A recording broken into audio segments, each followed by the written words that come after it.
Hello students, जय श्री कृष्णा। मैं कोमल सोनी, आपकी केमिस्ट्री टीचर। आज हम केमिस्ट्री पार्ट सेकंड का सिलेबस देखते हैं कि 2021 एग्जाम में हमारे एग्जाम में कौन कौन से पार्ट आने वाले हैं। इस जो ये केमिस्ट्री का सेकंड पार्ट है उसमें 3 चैप्टर पूरी तरह से हटा दिए गए हैं। चैप्टर नंबर 14, चैप्टर नंबर 15 और chapter number 17। Chapter number 14 14 number chapter जो है वो है बहुलक चैप्टर।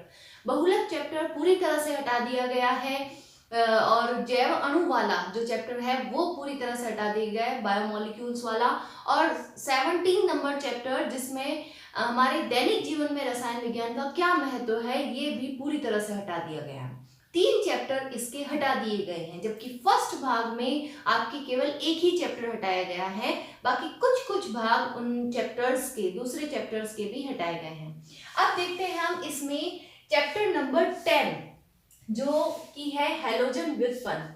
इसमें 2 पार्ट हैं, आपको पता है, एक है हेलो एल्केन और एक है हेलो एरीन।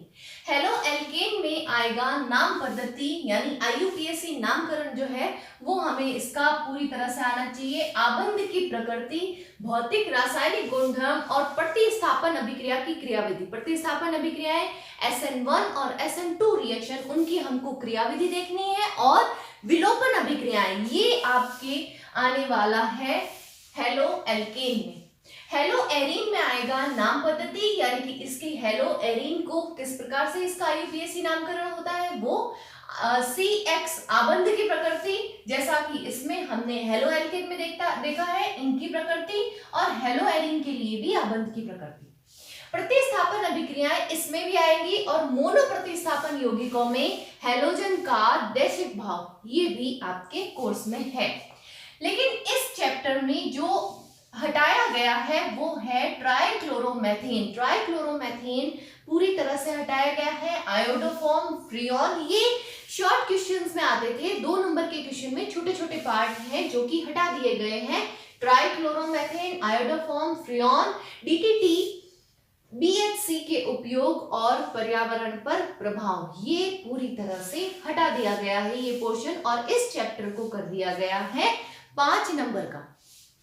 जो इसका सेकंड चैप्टर यानी 11th नंबर जो चैप्टर है उसमें है ऑक्सीजन क्रियात्मक समूह। ऑक्सीजन के जो ऑक्सीजन युक्त जो क्रियात्मक समूह होते हैं उसका फर्स्ट भाग और सेकंड भाग आपको पता है। फर्स्ट भाग है 11th चैप्टर और सेकंड भाग है 12th चैप्टर। फर्स्ट भाग में अल्कोहल, फिनॉल, ईथर ये तीनों आएंगे, लेकिन अल्कोहल का कुछ भाग हटा दिया गया है। जो भाग हटाया गया है उसको मैंने रेड पेन से यहाँ पर सर्कल कर दिया है। यहाँ पर अल्कोहल, फिनॉल, ईथर पूरी तरह से आएगा, लेकिन अल्कोहल का कुछ भाग इसमें नहीं आएगा। देखिए अल्कोहल में क्या क्या आएगा। अल्कोहल में इसकी नाम पद्धति, विरचन की विधियां, भौतिक और रासायनिक गुणधर्म। अल्कोहल में कार्बन श्रृंखला का आरोहण और अवरोहण यानी घटना और बढ़ना।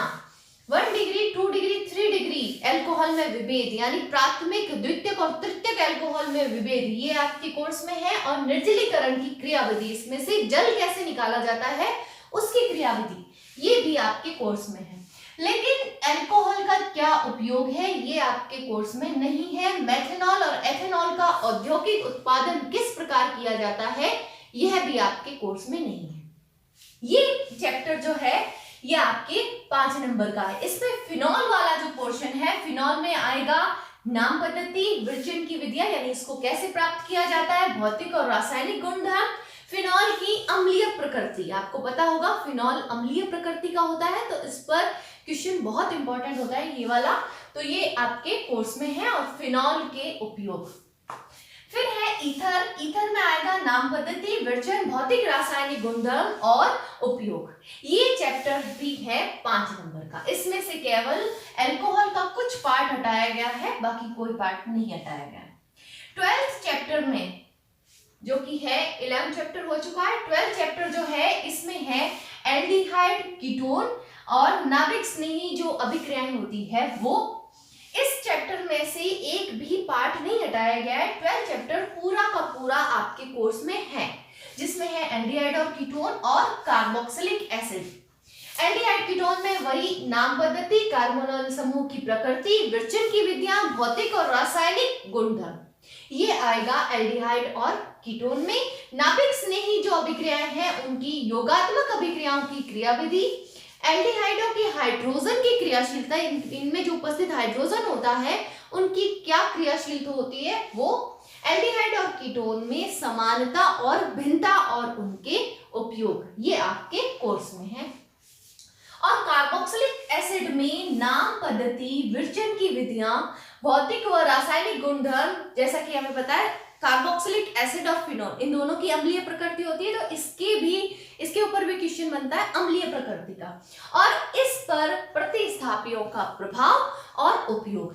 ये पूरा चैप्टर आएगा, 12th जो चैप्टर है वो पूरी तरह से आएगा, इसमें कोई भी पार्ट नहीं हटाया गया है।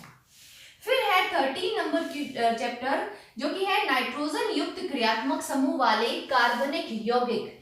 इसमें आते हैं एमीन और नाइट्रो यौगिक और यूरिया। इसमें साइनाइड और आइसोसाइनाइड हटा दिया गया है, डाइएजोनियम लवण हटा दिया गया है। देखिए 2 पार्ट आएंगे और 2 पार्ट हटा दिए गए हैं। 2 पार्ट आएंगे एमीन और नाइट्रो यौगिक और यूरिया, ये दोनों आएंगे, और जो 2 हटा दिए गए हैं वो है साइनाइड, आइसोसाइनाइड और डाइएजोनियम लवण, ये हटा दिए गए हैं।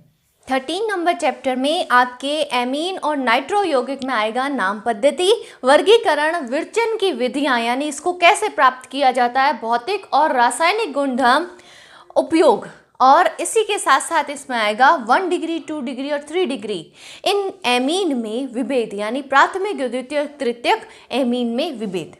फिर आएगा यूरिया की विरचन की विधियां आएगी, और भौतिक और रासायनिक गुण और उपयोग आएंगे। इसी के साथ में आपके साइनाइड और आइसोसाइनाइड के विरचन की विधियां, भौतिक और रासायनिक गुणधर्म और उपयोग ये नहीं आएगा। उसी के साथ डाइएजोनियम लवण, इसमें भी विरचन, रासायनिक अभिक्रिया और संश्लेषणात्मक रसायन में इसका महत्व, ये भी नहीं आएगा। यानी 2 पार्ट इसके हटा दिए गए हैं, डाइएजोनियम लवण और साइनाइड, आइसोसाइनाइड पूरी तरह से हटा दिए गए। यानी कि नाइट्रोजन युक्त क्रियात्मक समूह जो है वो 2 आएंगे, ये दोनों, और ये चैप्टर कर दिया गया है 3 नंबर का। इसके बाद वाले जो चैप्टर हैं 14 नंबर चैप्टर बहुलक पॉलीमर्स, ये हटा दिया गया है। 15 नंबर चैप्टर भी हटा दिया गया है। 16 नंबर चैप्टर देखते हैं जो कि है त्रिविम रसायन। 16 नंबर चैप्टर में आपके त्रिविम रसायन में समावयवता, जिसकी परिभाषा और प्रकार आएगा। इसमें प्रकार जो कि है विन्यास और संरूपण, ये दोनों आएंगे। उसी के साथ इसके जो समावयवता के प्रकार हैं, ज्यामितीय समावयवता, प्रकाशिक समावयवता और संरूपण समावयवता। इन तीनों में से आने वाला है ज्यामितीय और प्रकाशिक समावयवता, और संरूपण समावयवता पूरी तरह से हटा दिया गया है। ज्यामितीय समावयवता में आएगा नामकरण और ज्यामितीय समावयवियों के गुण। प्रकाशिक समावयवता में आएगा ध्रुवित प्रकाश, ध्रुवण घूर्णकता, किरेलता, किरेल अणु, सममिति के तत्व, किरेल अणु का विन्यास तथा फिशर प्रक्षेप सूत्र, ये आएंगे। और उसी के साथ सापेक्ष और निरपेक्ष विन्यास भी आएगा। रैसेमिक मिश्रण, रैसेमीकरण और 2 किरेल केंद्र युक्त यौगिक और रैसेमिक मिश्रण का पृथक्करण किस प्रकार किया जाता है, वो ये हैं आपके कोर्स में। और जो कोर्स में नहीं है, जिसको कोर्स से हटा दिया गया है, वो है संरूपण समावयवता, जिसमें की टॉपिक है साहर्स प्रक्षेप, न्यूमैन प्रक्षेप, एथेन का संरूपणीय विश्लेषण, संरूपण के प्रकार। संरूपण पूरी तरह से हटा दिया गया है। वलय रूप में संरूपण में समावयवता और त्रिविम रसायन का महत्व, ये भी इस चैप्टर में से हटा दिया गया है। ये चैप्टर भी है 3 नंबर का। इसका मतलब सेकंड पार्ट जो है केमिस्ट्री का, उसको उनके मार्क्स घटा करके इनके मार्क्स कर दिए गए हैं 20 मार्क्स। सेकंड जो पोर्शन है केमिस्ट्री का वो हो गया है 20 मार्क्स का।